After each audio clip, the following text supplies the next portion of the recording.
আসসালামু আলাইকুম। কি অবস্থা সবার? আশা করি সকলে ভালো আছেন। আলহামদুলিল্লাহ, আমি অনেক ভালো আছি। তো আজকে অন্যরকম একটা জিনিস নিয়ে কথা বলবো।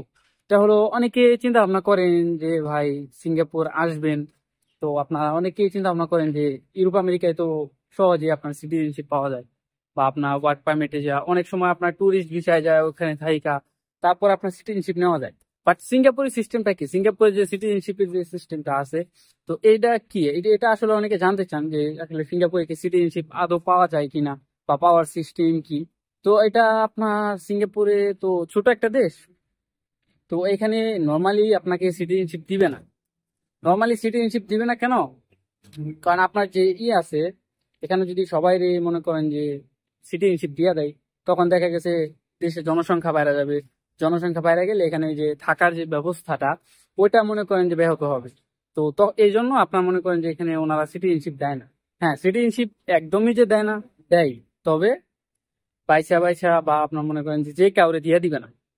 তো এখানে সিটিজেনশিপ পাওয়ার আপনার মনে করেন যে একটা প্রথম, একদম প্রথম ধাপ, মানে প্রথম ধাপ বলতে প্রথম একটা আছে, অপশন আছে, সেটা হলো আপনার বিয়ে করতে হবে। বাট সিঙ্গাপুরের যে আইন, সরকারি আইন, সিঙ্গাপুরের কোনো মেয়েকে বা সিঙ্গাপুরের কোনো সিটিজেনকে কোনো বাঙালি ছেলে বিয়ে করতে পারবে না, এটার অনুমতি নাই।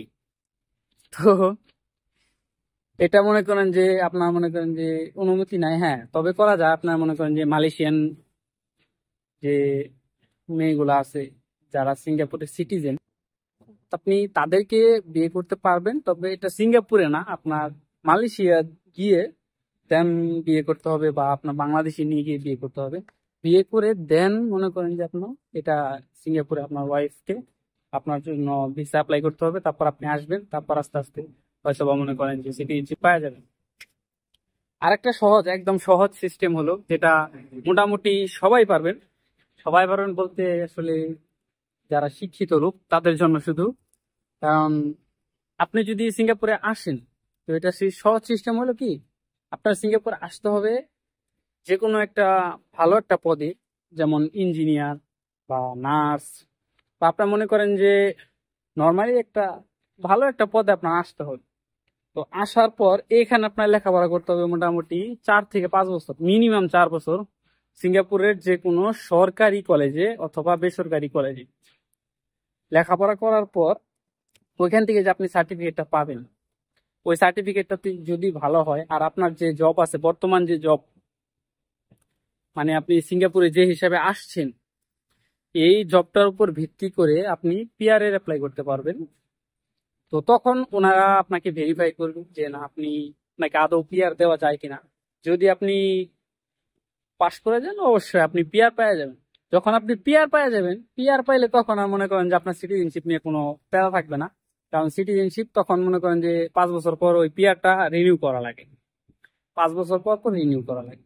আপনি 5 বছর পর একবার রিনিউ করতেও পারেন। 10 বছরের জন্য, মানে 10 বছর থাকার পর সিটিজেনশিপ অ্যাপ্লাই করতে পারেন। আবার আপনি মনে করেন যে 5 বছর পরে আপনি রিনিউ করলেন, আপনি বলতেছেন যে না, আমি রিনিউ করবো না, আপনি ডিরেক্টলি পিআর এর অ্যাপ্লাই করবেন। তো আপনি যখন ডিরেক্টলি পিআর এর অ্যাপ্লাই করবেন, তখন আপনার সরি, পিআর বিলে সিটিজেনশিপ, সরি সরি সরি, সিটিজেনশিপের যখন অ্যাপ্লাই করবেন 5 বছর পর ডিরেক্টলি, তখন আপনার সিটিজেনশিপ পাওয়ার চান্সটা একটু কম। তবে আপনি যদি 10 বছর পর অ্যাপ্লাই করেন, তখন দেখা গেছে আপনি 10 বছর পিআর থাকার পর আপনি নর্মালি সিটিজেনশিপ পাওয়া যাবেন। তখন দেখবেন যে পাসপোর্ট সহ দিয়ে দিচ্ছে আপনাকে। তখন মনে করেন যে আপনি তো সিটিজেন হয়ে গেলেন, তখন আপনার মনে করেন যে আপনার সুখ দেখে কি। এই হলো বিষয়। সিঙ্গাপুরে সিটিজেনশিপ পাওয়ার এই দুইটা মাধ্যমে আছে।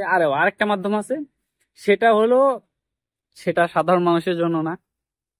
এটা মনে করেন যে বড় বড়, মানে বড় বড় বিজনেসম্যানদের জন্য। আপনার প্রপার একটা বিজনেস প্ল্যান নিয়ে সিঙ্গাপুর আসতে হবে। প্রায় মনে করেন যে 3-4 কোটি টাকা নিয়ে আসবেন। 3-4 কোটি টাকা নিয়ে আসবেন, আসার পরে মনে করেন যে ছোটখাটো একটা প্রপার একটা বিজনেস প্ল্যান নিয়ে আসতে হবে। এই বিজনেস প্ল্যানটা সিঙ্গাপুরের সরকারকে বোঝাতে হবে, সিঙ্গাপুরের গভর্নমেন্টকে বোঝাতে হবে যে আমি এভাবে এভাবে বিজনেস করতে চাই। অ্যাজ এ ফরেন ইনভেস্টার, আপনি একজন ফরেন ইনভেস্টার হিসেবে সিঙ্গাপুরে আসবেন। তো আসার পর আপনার নর্মালি পিআর দিয়ে দিবি। আপনি যদি একজন বিজনেসম্যান হিসেবে সিঙ্গাপুরে আসেন, বা একটা প্রপার বিজনেস প্ল্যান নিয়ে সিঙ্গাপুরে আসেন, নর্মালি আপনি সিটিজেনশিপ পাওয়া যাবেন, এই সরি, পিআর পাওয়া যাবেন প্রথম অবস্থায়। আর আপনি পিআর পাইলে সিটিজেনশিপও পাওয়া যাবেন, যেটা শিওর। কারণ পিআর পাইলে সিটিজেনশিপ পাওয়ার সম্ভাবনা সবচেয়ে বেশি, মানে সবচেয়ে বেশি বলতে 100%। আপনি পিআর পাইলে সিটিজেনশিপও পাবেন। তো এই হলো বিষয়, এই তিনটা ধাপই আমার জানা আছে, আর কোনো ধাপ আমার জানা নাই। আর কোনো ধাপ থাকলে আপনারা যদি জানা থাকেন অবশ্যই আমাকে জানাবেন। আর ভিডিওটি ভালো লাগলে অবশ্যই লাইক কমেন্ট শেয়ার করবেন। আজকের ভিডিও এই পর্যন্ত, ভালো থাকবেন সবাই, আসসালামু আলাইকুম।